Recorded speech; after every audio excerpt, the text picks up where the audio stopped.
তাহলে দেখবে ভয় ডর সব কোথায় পালিয়ে গেছে। তুমি এইরকম একটা সিরিয়াস বিষয়কে হেসে উড়িয়ে দিচ্ছ। চলে যান এখান থেকে, চলে যান আপনি। জানো ওরা যদি একবার টের পায় তাহলে তোমাকেও ছাড়বে না। জানি। তাহলে কেন আসো? তুমি চলে যাও, চলে যাও এখান থেকে।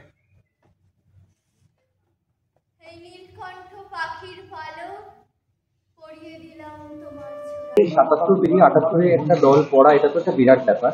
এবং যেটা একটা বহুরূপীর মতো একটা দল, তার কাছে মানুষের সবসময় একটা আলাদা রকমের মানে আশা আকাঙ্ক্ষা থাকে। এই যে চাপটা সারা বছর আপনারা এই চাপটা কিভাবে মোকাবিলা করেন? কারণ আপনাদেরও তো মাথায় থাকে যে এটা যখন কিছু আপনারা ডেলিভার করবেন সেটা একটা অন্য রকমের আশা মানুষের। না, আসলে এটা চাপ ঠিক না, এটা একটা প্রসেসের মতো, জানেন।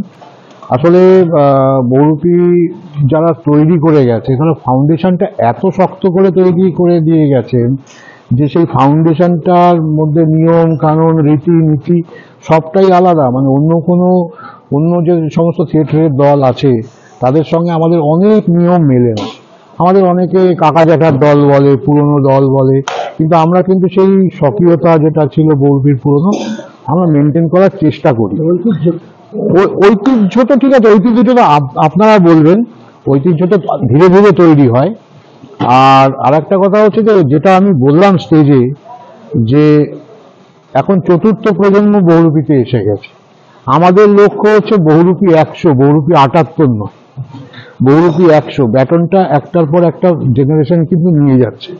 তো আমরা যদি এটাকে মেনটেন করতে পারি, এবং এটা ওই আপনি যেটা বললেন এটা একটা প্রসেস, এটাতে আমাদের কোনো চাপ নেই। কারণ প্রত্যেক দিন দলে আসবে, প্রত্যেকের নির্দিষ্ট দায়িত্ব ভাগ করা আছে, তারা যার যার মতো কাজ করছে, সব মিলিয়ে একটা অর্কেস্ট্রা তৈরি হচ্ছে। আলাদা করে যদি আমি ভাবি যে আমি পয়লা মে নাটক করতে হবে বলে আলাদা করে এরকম কোনো চাপ আমরা অনুভব করি না। আচ্ছা দিদি, আপনার কাছে একটুখানি আসছে, সেটা হচ্ছে যে এই যে আমরা দেখি যে যখন নাটকে আপনারা অভিনয় করেন, একটা দীর্ঘক্ষণ এই যে একটা অপর যেটা আমরা বলি শারীরিক, সেইটা নেওয়ার পরেও আপনারা অনেকটাই, যেটা নাটকের মানুষদের দেখি যে তারা হাসি মুখে থাকেন, তারা আবার, কিন্তু আমরা অনেক ক্ষেত্রে অন্য শিল্পের ক্ষেত্রে দেখি যে একটা এক্সস্টেড ব্যাপার তাদের মধ্যে লক্ষ্য করা যায়। আপনাদের যে এই যে এনার্জি, এই যে নাটক, শুধুমাত্র নাটককে ভালোবাসাই কি এনার্জি? একদম, নাটককে ভালোবাসাটাই আমাদের এনার্জি।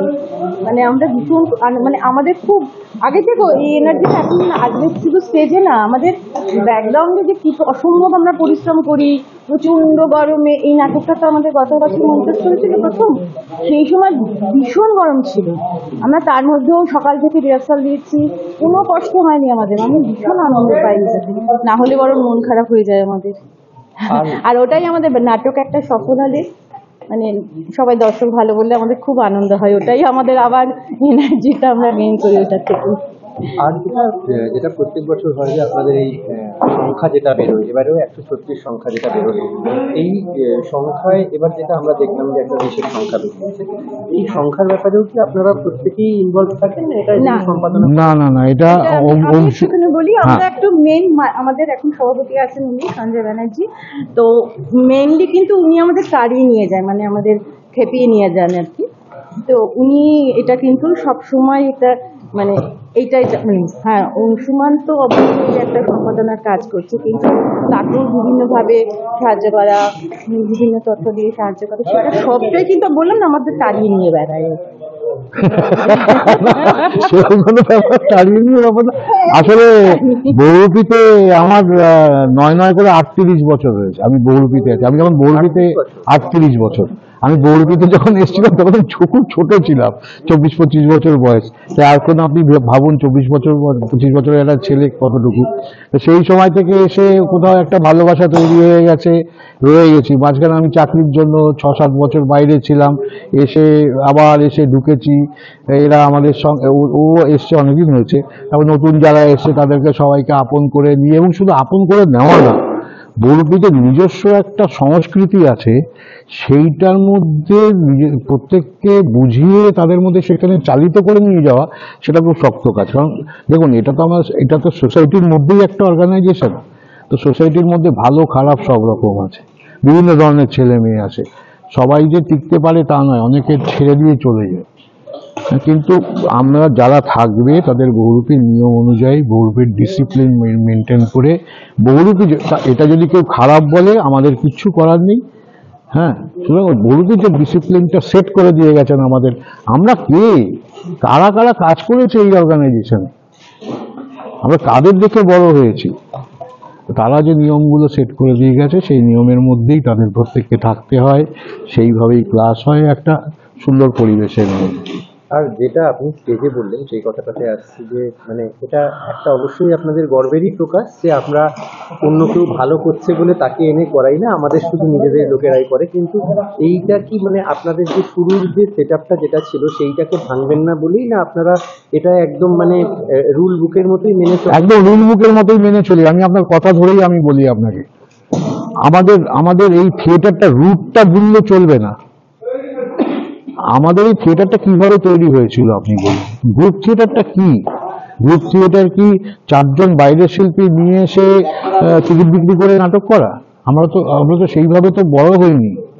তো আমাদের এবার আজকে হয়তো আমার দলের মধ্যে সেই স্টার হয়তো কুমার রায়ের মতো শিল্পী নেই, সৌমিত্র বসুর মতো শিল্পী নেই, দেবেশ রায়চৌধুরীর মতো শিল্পী নেই, তারা হয়তো নেই, কিন্তু পরে যে হবে না তার কি মানে আছে? ওই প্রসেসের তারাও তো সেই প্রসেসের মধ্যে দিয়েই হয়েছে, এরকম ভাবে এই প্রসেসের মধ্যে দিয়ে আবার কেউ উঠে আসবে। আমাদের এই জার্নিটাকে কন্টিনিউ করতে হবে, এইটা সব থেকে ইম্পর্টেন্ট কথা। মানে জার্নিটা যদি চলতে থাকে তাহলে আসবে যাবে এই ইয়েটা চলবে সবসময়।